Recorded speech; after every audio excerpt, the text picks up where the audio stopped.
Hello, my name's Lauren and I'm the wedding planner for Mark and Laura. So my client profile is, we've got Laura who's a human resource manager and Mark who's a management consultant. They're both white and British and they were born and are still living in Chester in the United Kingdom. They met on a business trip in Dubai in 2008 and they've holidayed there every year since. It's also where Mark proposed on the beach with the backdrop of the Atlantis in 2014. So Dubai holds extremely special memories for them and a special place in both their hearts. So it only made sense that this is where they'd get married. So their ceremony will be at Christchurch Jebel Ali and it'll be Reverend Stephen Wright.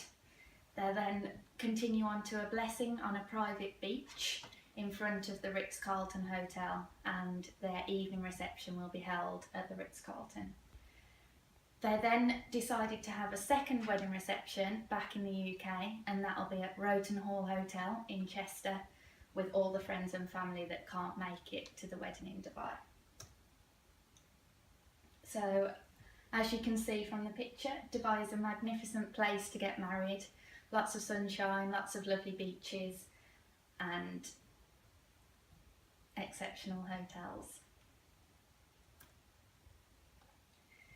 So as a UK couple getting married in Dubai, there are a few legislative implications that can affect their wedding and whether it is valid or not.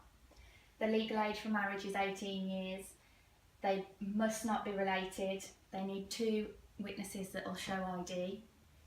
The ceremony that's conducted by Reverend Stephen Wright because he's acknowledged by the Dubai court as an authoritative figure. They must post marriage bans which just acknowledges to the church that they are planning on getting married. And as it is a Muslim country, if they're not Muslim, they must marry in a church, which they are doing. So if you're married in English, the marriage certificate will be given in English. This then needs to be translated into Arabic by a registered translator in order to be valid in Dubai. They then must take it to be certified by the courts. That certification then needs to be authenticated by the Ministry of Justice. That authentication needs to then be authenticated by the Ministry of Foreign Affairs. And the final step is to have the last authentication by the British Embassy in Dubai to make the marriage valid when they come back to the UK. The papers that they need to take with them are birth certificates, passports for 2 witnesses. They will have to have a medical fitness certification so that going into the marriage they're fully aware of any issues the partner has. And they'll need a sworn affidavit stating that they are both free to marry. So there's the church. Just a statement from the church that marriage is one of the most important steps that they can take as a couple. They welcome the opportunity that they have been given to marry adults in a Christian ceremony and are happy to have them there. So on to the Ritz-Carlton. It's a 5-star Mediterranean beach resort hotel providing the best Arabian hospitality around in an exclusive setting. It's got 294 rooms, all with private balconies or patios. It's in a prime location next to the Emirates Golf Club and has its own private stretch of beach.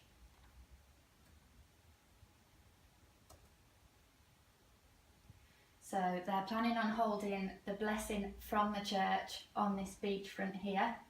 So there's a stage for where they'll stand to be blessed, and then they'll move down to hold the reception where they can go out onto the terrace whenever they please. So the venue that they've chosen inside the Ritz-Carlton is the Majli. It's a small ballroom with various allocations of tables, sofas that they can have in any setting. It also has its own direct access to a small courtyard. The second wedding reception that will be in Chester is at the Roton Hall Country House Hotel and Spa. This is 4-star, and their statement is that it's a setting like no other for a wedding like no other. So it's an 18th century Georgian house, 8 acres of private lawns, award-winning gardens.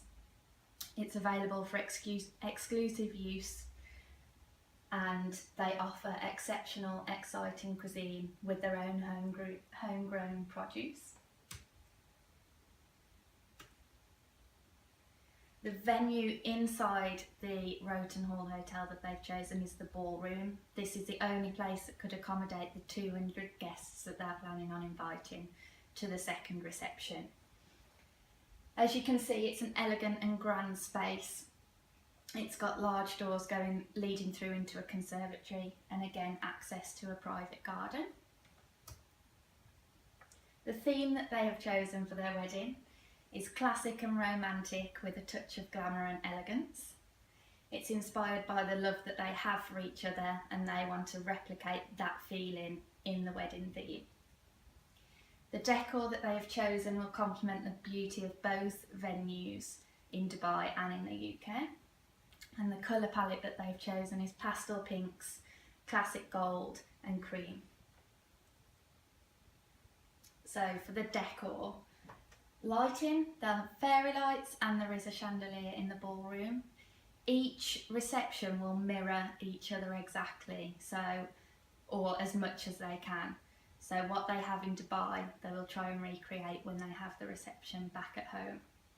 So lots of fairy lights, there's chandeliers in both venues, candles wherever they will fit, floor to ceiling, in all different arrangements, so tea light holders, candelabras, lanterns, candlesticks. The centerpieces will also be incorporated within the candles, so it'll be flower arrangements of different heights and again candles of different heights. The flowers that they've chosen, they want a vast array, but they want them all to sort of fit together. So as you can see, there's all different sorts, but they will all complement each other, and again with the colours, they'll all complement each other.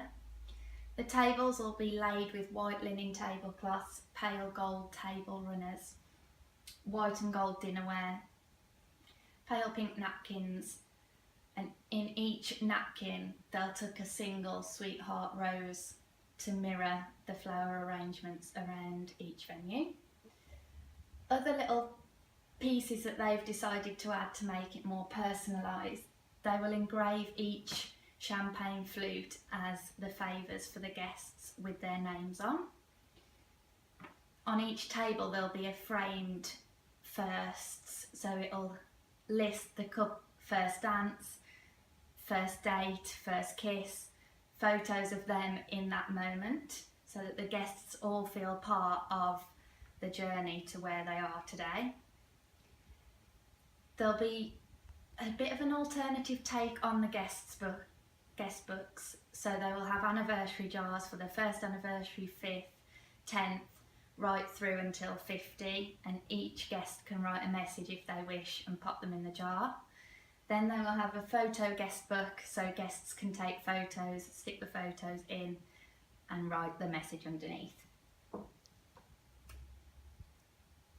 So for the entertainment, they've chosen Synergy Live Band, who are good friends of the couple, so they're more than happy to be there for them. They're a Mediterranean, flamenco and pop cover band, combined of 3 full-time musicians.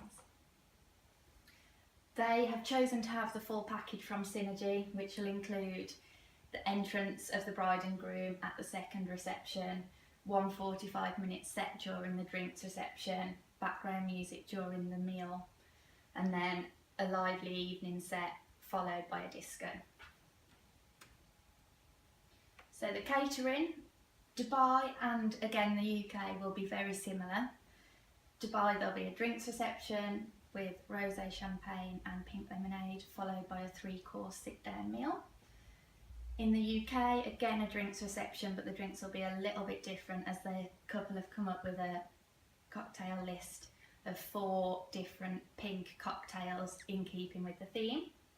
This will be a 2-course sit-down meal and without dessert, because for dessert they've decided that it would be a bit more entertaining for the guests if they had a dessert table to complement the wedding cake. They took inspiration from Blake Lively and Ryan Reynolds' wedding, where they had a dessert table. And the wedding cake, it'll be a 4-tier pink and white lace cake with fresh flowers around the base of each tier. So the schedule of the day in Dubai. The bride's morning, a lot longer than the groom's, starting at 10 AM with breakfast with the bridal party, and then following on with hair, makeup.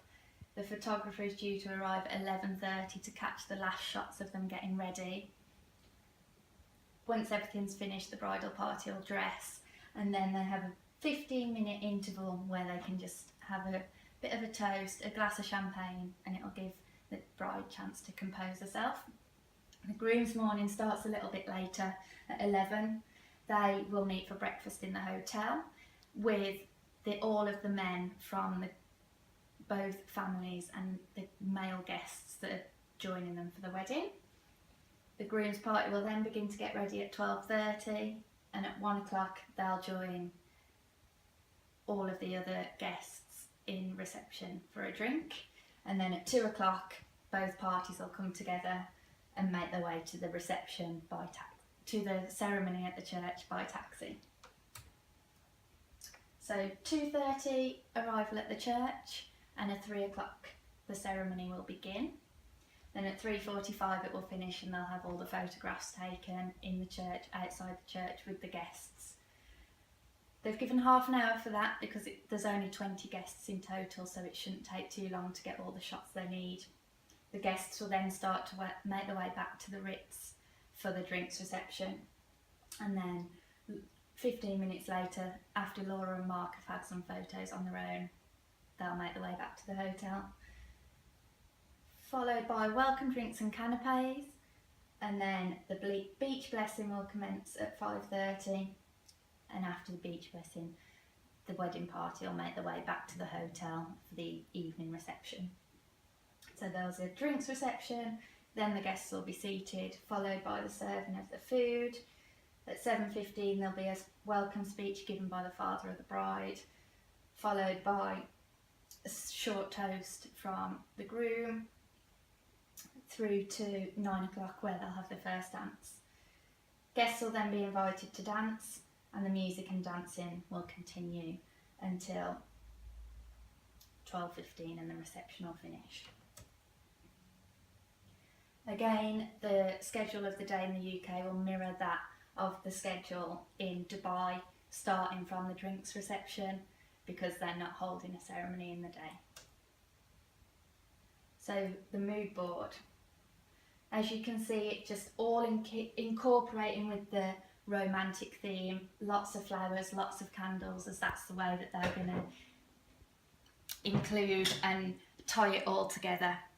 So sort of the letters add a bit of the glamour factor to it, all different candle arrangements, tall, short.